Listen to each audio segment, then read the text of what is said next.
All right, so we're back here again, that time of year where everybody's thinking about who they want to be next year, who they want to become in 2020, things they want to do, goals they want to accomplish, all that good stuff. It's all well and good.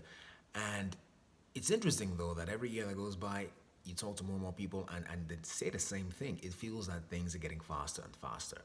And because things are getting faster and faster, I think it's very important that we are able to cultivate the ability to take a step back, to get back to basics, because things are going faster and faster. The gospel being preached out there is a gospel of execution, right? A gospel of impact, execute, impact, preparation. These are all very good things. They are really all good things. A couple of people I really admire, Gary Vaynerchuk, um, Eric Thomas. These guys are talking about this stuff all the time: execution, preparation, right? That's a good thing to know. But you know what those things are? Those things are, to me, secondary activities. The secondary activities, and it matters that I say this now loudly and clearly because we live in a very fast society that's only getting faster. And a lot of people are getting caught up in execution, in preparation, all because we are an impact society. It's a fact. Everybody wants to make an impact and they want to make it immediately. So we forget the basics and we focus on the secondary things, right? Vaynerchuk and ET, these guys aren't wrong. I think they just assume that you have the basics down and they keep preaching execution, they keep preaching preparation, impact, and that's all good. But I want to go back to basics. You know what comes before execution and what comes before preparation? It's called position, right? Position comes before execution. Position comes before preparation.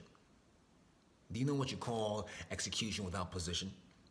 Execution without position is called frustration. Frustration. And preparation without position is called disappointment. Right? You want to have kids, all right. You're prepared. You want to get prepared before you have kids. I got to get ready. I got to get ready. I got to get prepared. That's all good. There is no such thing as being prepared to have kids or being ready to have kids. There's only ready enough. You can only ever be prepared enough. You're so busy focused on preparation and being ready that you forget the fact that it's a secondary activity. Because there's some things about parenthood that you can't read in the book. No one's going to teach you. Your mom, your dad, nobody can teach you this stuff. You just have to go through it, experience it, and learn it for yourself. That's all it is. So you can only ever be ready enough. That's all you get. Execution. You want to execute. That's all good. But are you in position?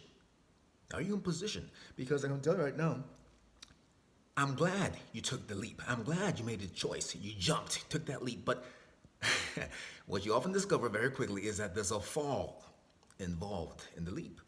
You fall. And if you're not in position, that fall could terrify you, could make you holler, could make you quit.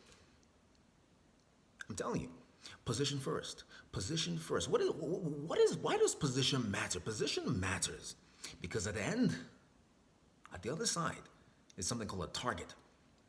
Right? A target. Execution is looking at a target. Preparation is looking at a target. Impact is all looking at a target. So position comes first. Position matters because the target is there.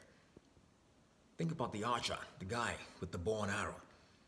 Right? You don't have to be a great archer, but if you're in position, you're likely to hit the target. Now, it may take you 4, 5, 6, maybe 10 tries, right? You have to adjust your bow, pull a string back, maybe even get a new bow. But if you're standing in position, at some point, you're going to hit that target. You could even call a coach to help you shoot that bow better, but you're in position, you can hit the target. If you're not in position, I don't care what kind of bow you have, I don't care how far you pull the strings back. In fact, you can call a whole team of scientists to teach you about trajectory and aeronautics and all that stuff, and you still won't hit your target because you're not in position. You've got to get in position. So these are the basics. Get back into position. Get into position before you think about execution. Before you focus on preparation, get back into position. So the question for 2020 is this: what am I doing to get in position? I'm ready to execute, but am I in position? I'm prepared to get to the target, but am I in position? I want to make an impact, but am I in position? That's 2020. I think that's what 2020 is all about. That's where your mind should be. So what is it? What is it? How do you get in position? How do you get in position? Position is a quality of mind that can celebrate the unknown.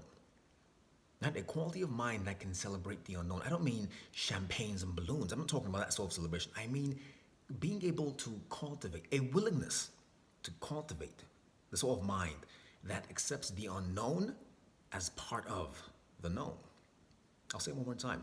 Can you accept the unknown as part of the unknown? Right? What is it that you know? You know you want a better life. You want a better life. You want a better relationship. You want a better marriage. Right? You want more happiness. You want more joy in your life. You want a new job. You want to move to Georgia. That's all good. That's all, you know that stuff. But you don't know how that's going to happen. If you knew how to get a better marriage, you wouldn't want a better marriage because you would have a better marriage. If you knew how to get more love in your life, you wouldn't want more love because you would have more love. You understand? If you knew how to have more gratitude, you wouldn't want more gratitude because you'd know how to do it already. So there's an unknown quality that is baked into the known thing that you want. How am I going to get there? I don't know. Do you know what drives your why? You hear people talk about this all the time. You gotta have a strong why. You gotta have a solid why, a deep why. Okay, that's all good. Do you know what drives your why? It's not the known stuff. Your why is largely driven by the unknown stuff. It's unknown. I don't know how I'm gonna do it. I don't know how I'm gonna do it, but I know why. My kids have to eat. I don't know how I'm gonna do it, but I know why. I want more love. I can't go through life feeling like this anymore. I need more love in my life. That's why. I don't know how I'm going to get there.